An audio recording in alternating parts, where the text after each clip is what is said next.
നമസ്കാരം. സോഷ്യൽ മീഡിയയിൽ വലിയ രൂപത്തിലുള്ള വിമർശനം നേടിയായിരുന്നു രേണുസുതി ഇതുവരെ മുന്നോട്ട് പോയത്.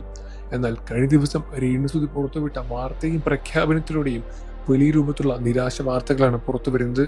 രേണുസുതിക്ക് ക്യാൻസർ സ്ഥിരീകരിച്ചു എന്ന സംഭവം രേണു തന്നെ പുറത്തു പറയുകയായിരുന്നു. തനിക്ക് ക്യാൻസർ തേർഡ് സ്റ്റേജ് പിന്നിട്ടു എന്നും താനിപ്പോൾ ക്യാൻസർ ബാധിച്ചിട്ട് ഇരിക്കുകയാണ് എന്നും രേണുസുതി തുറന്നു പറയുകയായിരുന്നു. പ്രേക്ഷകരെല്ലാവരും തന്നെ വളരെ വിഷമത്തോടുകൂടി തന്നെയാണ് ഈ ഒരു വാർത്ത സ്വീകരിച്ചത്. ആരും തന്നെ ഈ ഒരു വാർത്ത പ്രതീക്ഷിച്ചിരുന്നില്ല. ജീവിതത്തിൽ മുന്നോട്ട് പോകാനുള്ള പ്രയാസത്തിൽ തന്നെയായിരുന്നു രേണുസുതി. സുധിയുടെ മരണശേഷം വലിയ രൂപത്തിലുള്ള വിമർശനം രേണുസുതിയെ എന്നും തേടിയെത്തിക്കൊണ്ടേയിരുന്നുണ്ടായിരുന്നു. സുധിയുടെ മരണത്തിന് ശേഷം സോഷ്യൽ മീഡിയയിൽ രേണുസുതി സജീവമായി.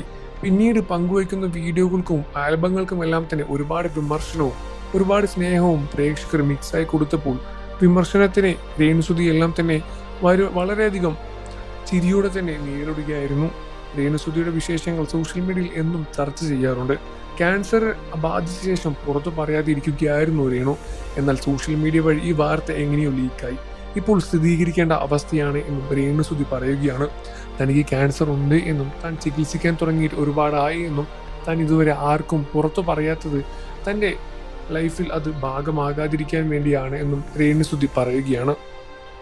തനിക്ക് ക്യാൻസർ ഉണ്ട് എന്ന വാർത്ത വീട്ടിൽ അറിഞ്ഞു കഴിഞ്ഞാൽ വീട്ടിലുള്ളവരെല്ലാം തന്നെ പരിഭ്രാന്തിയിലാകുമെന്നും തന്നെ അഭിനയിക്കാൻ വിടില്ല എന്നും അതുകൊണ്ടാണ് താൻ പറയാതിരുന്നത് എന്നും രേണു വ്യക്തമാക്കി.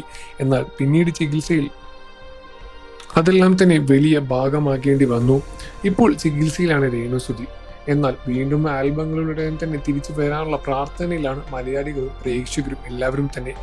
ഇതിനോടകം മകൻ കിച്ചുവിനെ പറ്റിയും എല്ലാം തന്നെ സോഷ്യൽ മീഡിയയിൽ വലിയ രൂപത്തിലുള്ള വിമർശനവും വലിയ രൂപത്തിലുള്ള സപ്പോർട്ടുകളെല്ലാം തന്നെ വരുന്നുണ്ട്. കിച്ചുവും റീനുവും തമ്മിലുള്ള പ്രശ്നങ്ങളെല്ലാം തന്നെ ഇതിനോടകം തീർന്നു കഴിഞ്ഞിട്ടുണ്ടാകുമെന്ന് പ്രേക്ഷകർ പ്രതീക്ഷിക്കുന്നു എന്നുമാണ് പ്രേക്ഷകരും പറയുന്നത്. റീനു, നിങ്ങൾ വിഷമിക്കരുത്. നിങ്ങൾക്ക് സന്തോഷം എത്രയും പെട്ടെന്ന് എത്തും എന്നും പഴയ ജീവിതത്തിലേക്ക് എത്രയും പെട്ടെന്ന് തിരിച്ചു വരാൻ കഴിയട്ടെ എന്നുമാണ് മലയാളികളും പ്രേക്ഷകരും ഒരേപോലെ കമന്റ് ചെയ്ത് പറയുന്നത്.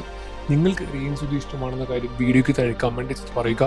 വാർത്തകളും വിശേഷവും എത്രയും പെട്ടെന്ന് അറിയാൻ നമ്മുടെ വീഡിയോ ഒന്ന് ലൈക്ക് ചെയ്ത് ചാനൽ ഇപ്പോൾ തന്നെ സബ്സ്ക്രൈബ് ചെയ്ത് സപ്പോർട്ട് ചെയ്യണം ഫ്രണ്ട്സ്.